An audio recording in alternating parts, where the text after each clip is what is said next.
Pessoal, o nome da nossa pregação de hoje é Viva para a Glória de Deus.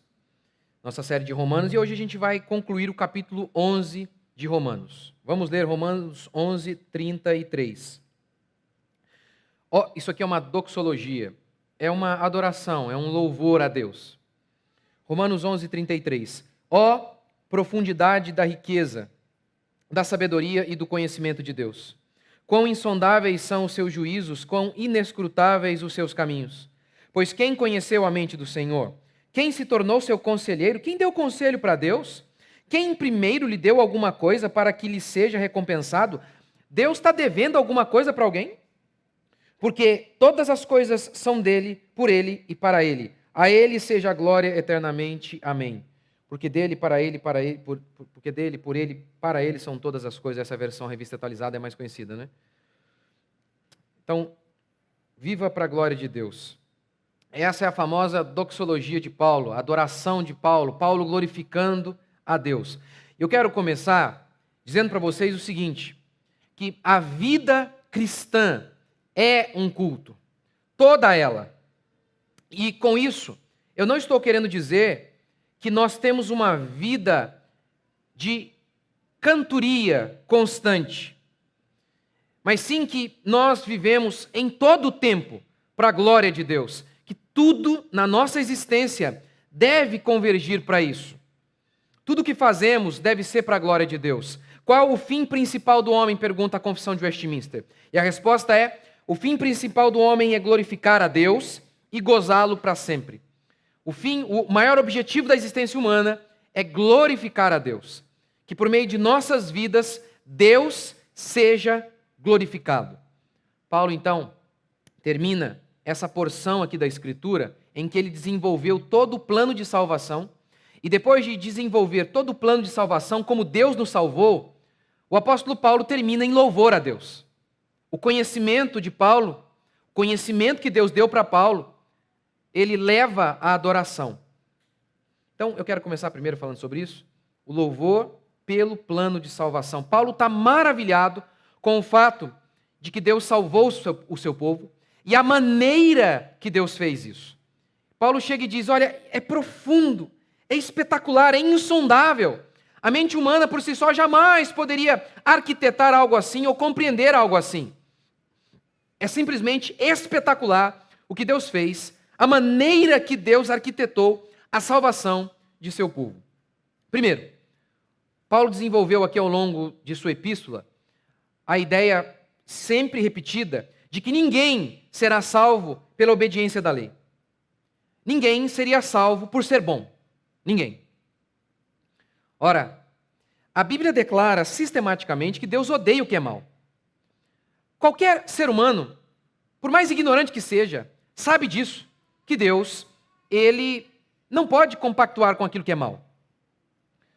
Ora, depois de falar isso várias e várias vezes ao longo da Escritura, de Deus anunciar que os homens maus, eles merecem a condenação, de falar em Provérbios, por exemplo, que o juiz que olha um homem cheio de culpa e o absolve, esse juiz, ele merece o inferno.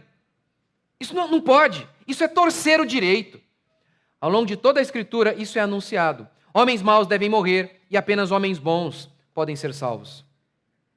Mas Paulo declara, depois de tudo isso, que quem será salvo são os pecadores que reconhecem seus pecados. Isso é tão profundo. Deus odeia o mal, mas ele salva os homens maus.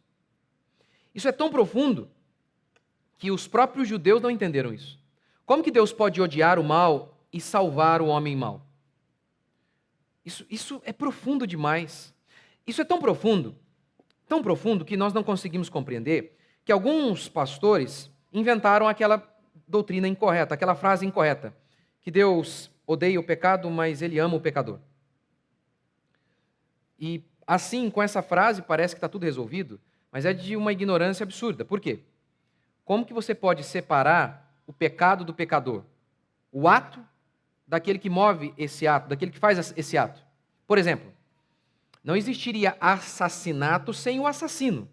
Então essa frase, Deus odeia o pecado, mas ama o pecador, é irracional. Só há assassinato porque há assassino. Só há maldade porque há um homem mau. É por isso que várias vezes Deus vai dizer assim: Deus odeia o sanguinário, o homem sanguinário, ou seja, o assassino, aquele que tira o sangue.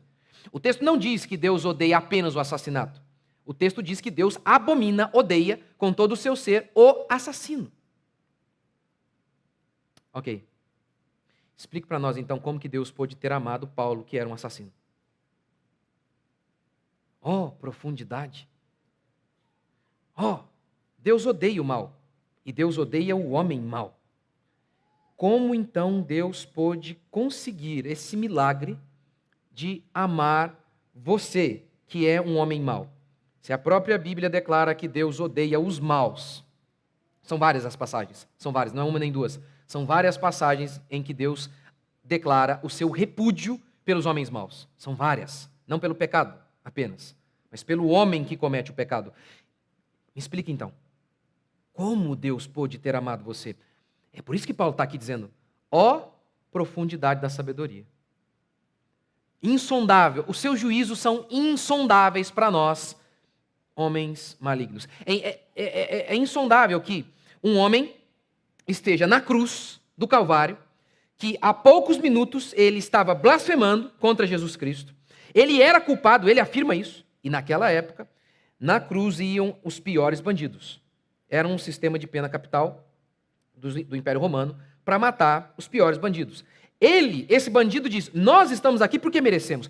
Então, porque alguém poderia dizer, ele foi condenado injustamente. Ele fala, não fui, eu mereço estar aqui.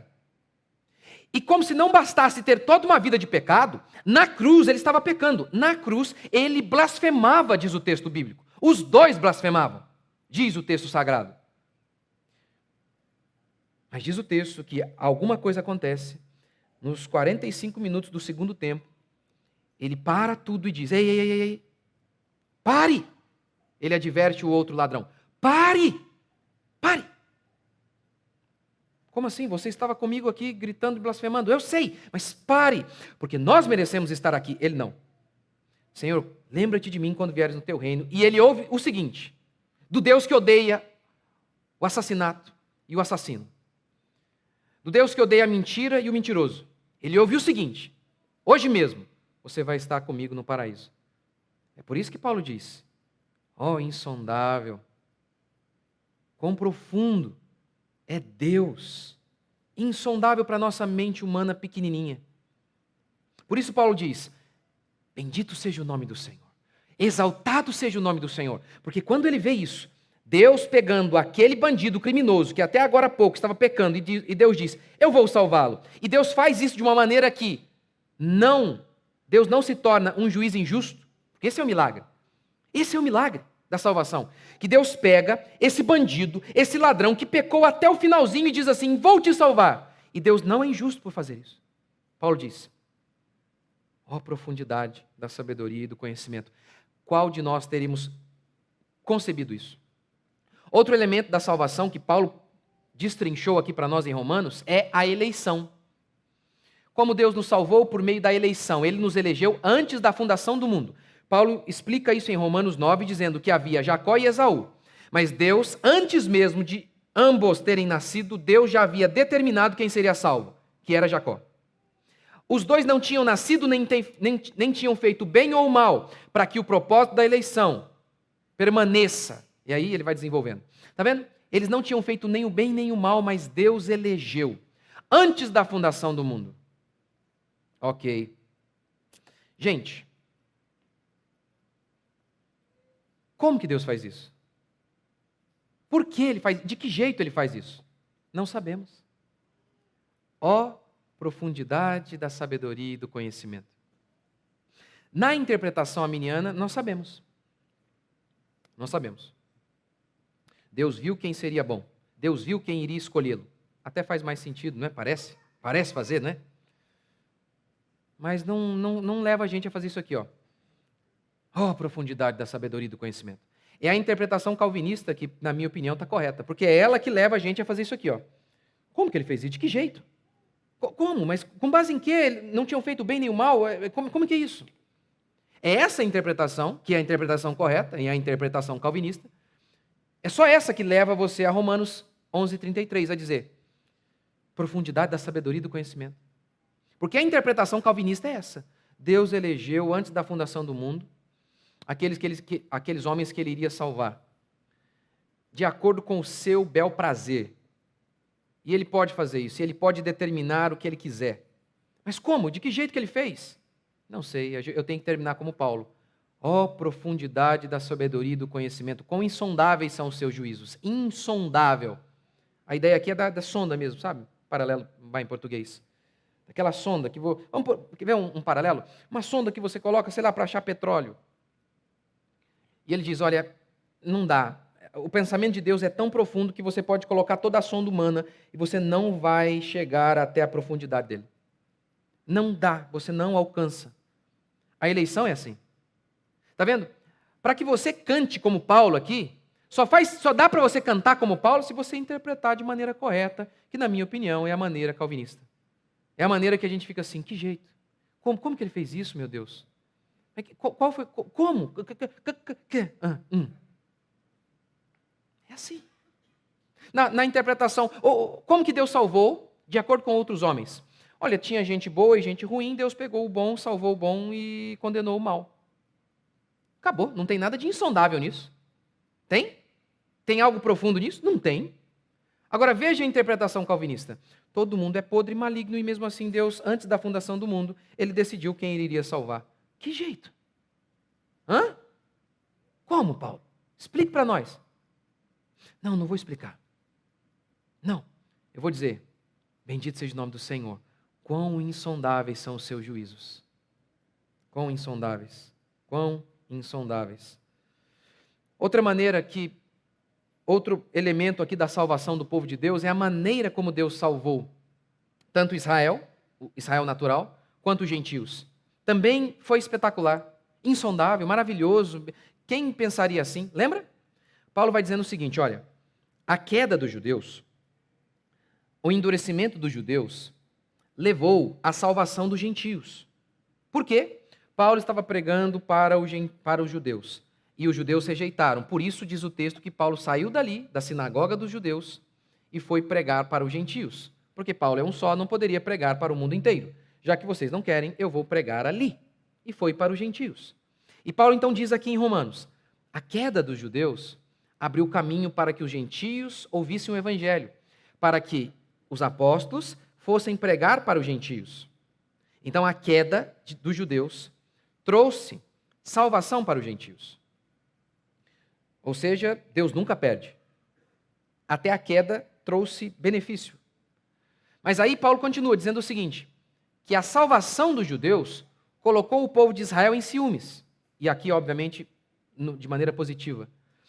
Que ao ver a salvação do povo gentio, aquele povo idólatra, os judeus pensaram, que isso? Que coisa espetacular está acontecendo na vida deles? E muitos judeus foram salvos. Olha o que Paulo está dizendo. E tudo isso diz o texto bíblico que foi planejado por Deus. A queda do judeu levou à salvação dos gentios. E a salvação dos gentios trouxe salvação aos judeus. Oh, profundidade da sabedoria e do conhecimento, diz Paulo. Quem poderia conceber um plano desse a não ser o próprio Deus?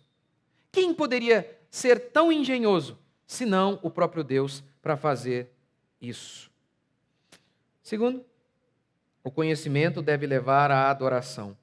Paulo, depois de ensinar, ele termina adorando. Ele ensina a doutrina da salvação. Desde o capítulo 1 até agora, Paulo está ensinando a doutrina da salvação. Que o homem é pecador, que não somos salvos pela lei, o plano de salvação em relação aos judeus. É muito interessante que algumas pessoas detestem tanto o conhecimento. É muito interessante que muitos cristãos hoje façam um culto à estupidez. Façam um culto à estupidez. É muito interessante que em alguns lugares eles falam, por exemplo, da nossa igreja, aqui tem culto de ensino. Não tem culto de ensino, tem culto. Onde a pregação é feita, o texto é exposto. A adoração acontece onde há conhecimento. Mas você já notou como que algumas pessoas, elas citam a letra mata para dizer que conhecimento é ruim? O que Paulo está dizendo ali não tem nada a ver com isso, porque isso iria entrar em contradição com toda a Escritura. Porque a Bíblia diz que o povo perece por falta de conhecimento, Oséias 4,6. Paulo já conhece a Cristo, e mesmo assim ele diz que perseguia para conhecê-lo e conhecer o seu poder e a sua ressurreição. Conhecereis a verdade e ela vai libertá-lo? Para ser liberto tem que conhecer. Mas eles interpretam a letra mata. O sentido de a letra mata é que a lei ela veio para trazer condenação. Esse é o sentido. Mas eles interpretam que muito conhecimento mata. Não é bom ter conhecimento. É bom ser burrinho. É mais ou menos isso. Isso é um absurdo. Em todos os sentidos possíveis. Tanto na vida espiritual quanto na nossa vida natural, no nosso trato com os negócios, com a terra, com o trabalho, enfim. É um absurdo que não faz sentido algum. Mas eles justificam o seguinte, que onde há muito conhecimento, há muita frieza espiritual. Há muita frieza. Onde há conhecimento, as pessoas não possuem intensidade. Não. A teologia, o ensino da Escritura, não apaga fogo de maneira alguma. Pelo contrário, a teologia apaga o fogo estranho.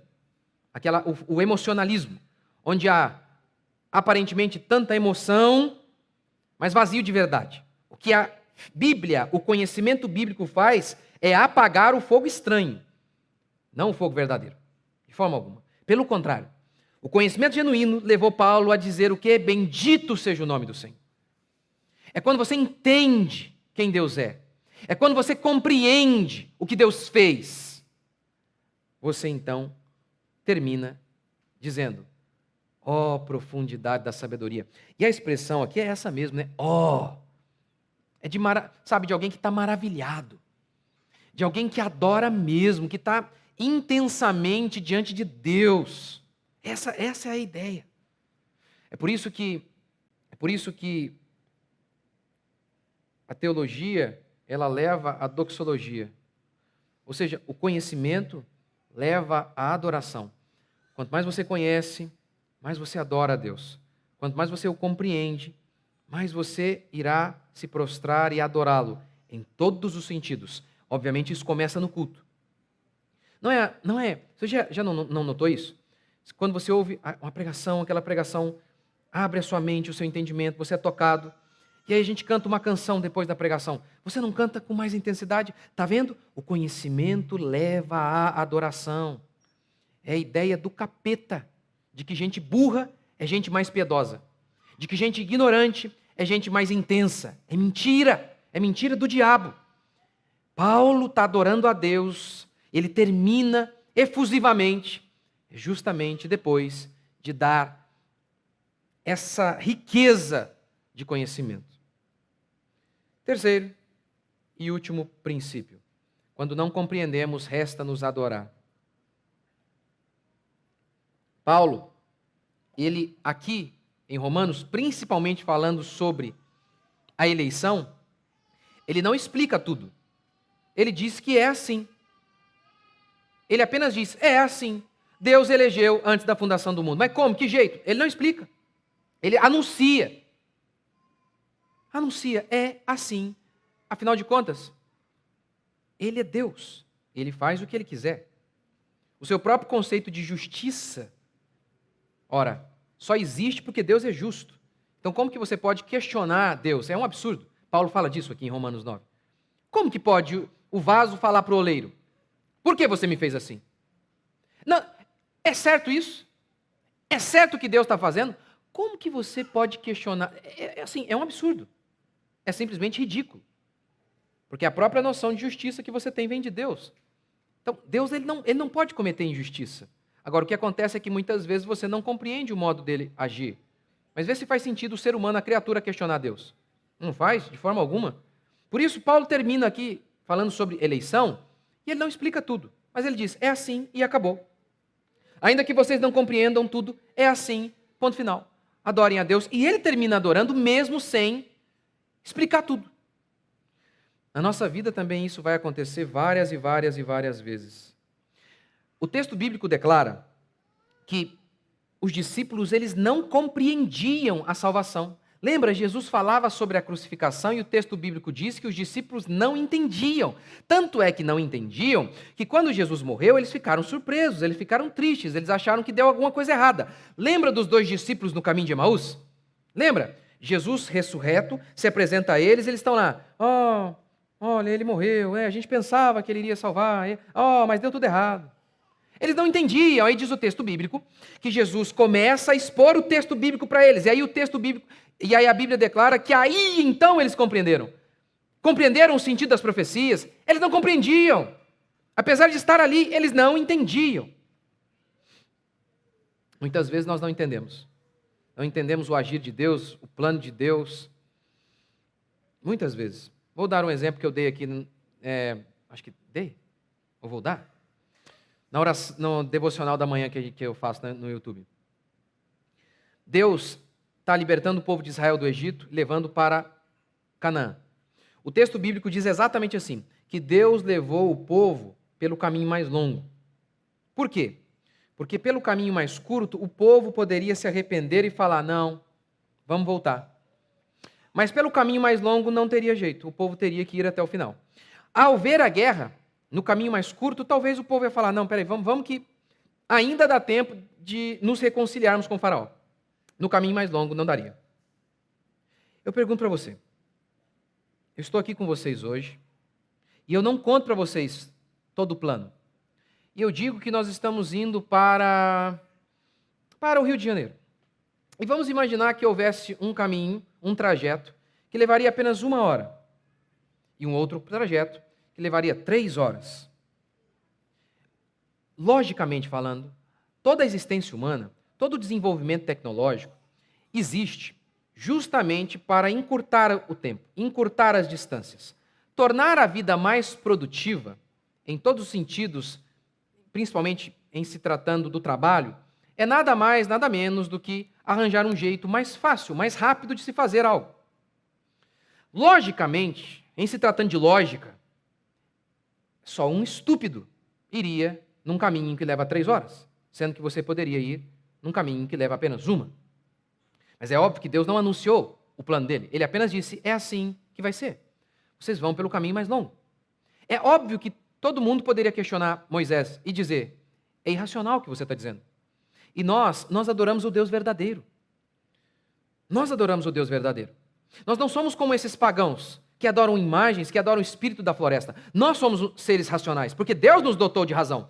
Qual a lógica de irmos por um caminho que demora 3 horas, se temos um caminho de 1 hora? Muitas vezes isso acontece. Porque nós somos limitados e até a nossa razão e lógica é limitada. Limitada. E muitas vezes nós não vemos o todo que Deus está vendo. Nós não vemos toda a história. Nós só vemos essa primeira parte, o trajeto, não vemos o destino, não vemos o que Deus está fazendo no caminho. Quem podia imaginar que Deus poderia usar o mal para fazer o bem? Não é insondável isso? Não é insondável que Deus pegue a traição dos irmãos de José e utilize a traição para salvar os irmãos de José? Não é insondável que Deus pegue uma cruz, que é um lugar de condenação, de horror e de vergonha, e diga, aqui está poder de Deus e salvação. E que 2000 anos depois, estejamos hoje aqui, falando desse evangelho da cruz, nos gloriando na cruz e dizendo que o símbolo da nossa fé é uma cruz. Não é insondável isso? Não é espetacular? Ainda que, no momento, possamos não compreender tudo isso. Ainda que, quando Deus usa o mal para fazer o bem, quando Deus usa o sofrimento para o nosso bem, para algo que glorifique o nome dele, algo que faça bem para o seu povo, ainda que no momento não entendamos, devemos fazer como Paulo. Bendito seja o nome do Senhor. Quão insondável é o seu caminho. Quão insondável. O texto bíblico declara que Deus endureceu o coração de Faraó e por meio do endurecimento do coração de Faraó, Deus foi glorificado. Porque a Escritura diz a Faraó, para isso mesmo eu te levantei, para mostrar em ti o meu poder. E o texto bíblico declara que Deus endureceu o coração de Faraó. Deus endureceu o coração de Faraó e o propósito está aqui, para mostrar por meio de Faraó o poder de Deus. Mas veja bem, o que significa endurecer o coração? Moisés, ele pregou para Faraó. Moisés foi um evangelista, foi um pregador. Ele disse, vai acontecer isso, arrependa-se de seus pecados. E diz o texto que ele não fez. Gente, Deus está dizendo o seguinte, Faraó vai me rejeitar. Faraó vai dizer assim, eu não quero Deus. Eu não quero Deus. Quem poderia conceber que a rejeição por parte do coração humano, que parece uma fraqueza, não parece? Em relação a Deus, ele não quis Deus, gente, que isso? Quem podia conceber um negócio desse? Que até a rejeição do homem, até o homem dizendo assim, eu não quero, até quando o mundo inteiro está dizendo, eu não quero Deus, nem aí Deus está perdendo. Que isso Deus usa para a sua glória, como fez com Faraó. Insondável. Insondável. Quem podia conceber a árvore do conhecimento do bem e do mal? O homem nega a Deus, o homem rejeita Deus, o homem se torna rebelde em relação a Deus. E você acha que tudo aquilo foi um acidente no percurso? Deus pôs a mão na cabeça e falou, nossa, e agora? Hoje a minha glória foi diminuída porque Adão não me quis. Hoje o meu nome foi diminuído porque entrou sofrimento na terra e criança vai morrer, adultos vão morrer, velhos vão morrer. Hoje eu perdi. Não. Deus nunca perde. Porque até o pecado humano foi usado e é usado para a glória de Deus. Porque é por meio do ódio, da violência humana, que nós conhecemos algo chamado graça. O que é a graça? É Deus ser misericordioso com bandidos.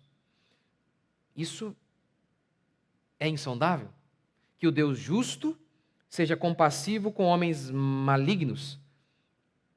Isso é divino. Quando você olha, quando uma pessoa faz o mal para você, e você a perdoa e você a ajuda, todo mundo olha e fala, isso é espetacular. Deus faz isso conosco. Ninguém saberia o que é isso. Graça, misericórdia divina se o homem não caísse. Até a queda do homem não derrubou Deus. Deus é glorificado em todas as coisas. O diabo caiu, aí Deus pôs a mão na cabeça e falou, nossa, e agora? Agora não deu mesmo. Agora eu não sei o que eu faço. Quão insondáveis são os seus juízos. Que, na minha e na sua vida, os sofrimentos, as dificuldades, as circunstâncias mais angustiantes, de alguma maneira, que você possa não entender agora, Deus está usando para a glória dele. Deus usou a perda dos filhos de Jó. Você tem filho, gente? Se você tem filho, você sabe. Você sabe que não existe coisa pior do que perder um filho. Deus usou a perda dos filhos de Jó para que Jó se aproximasse dele, de Deus. Quando não entendemos, glorificamos. Resta-nos bendizer o nome de Deus, ainda que não venhamos a compreender completamente os seus planos, o seu plano de salvação, o seu plano em relação às nossas vidas. De uma coisa nós sabemos: Deus é justo, Deus é poderoso, Deus ama o seu povo e está no controle das nossas vidas. Ainda que você não entenda como nós não entendemos completamente o plano de Deus, o plano de salvação de Deus, ainda que não compreendamos, nós podemos terminar como Paulo. Quão insondáveis são os seus juízos, quão profundos são os seus pensamentos. Bendito seja o nome do Senhor, que é glorificado em toda e qualquer circunstância, ainda que eu não compreenda de imediato. Vocês creem? Vamos ficar de pé?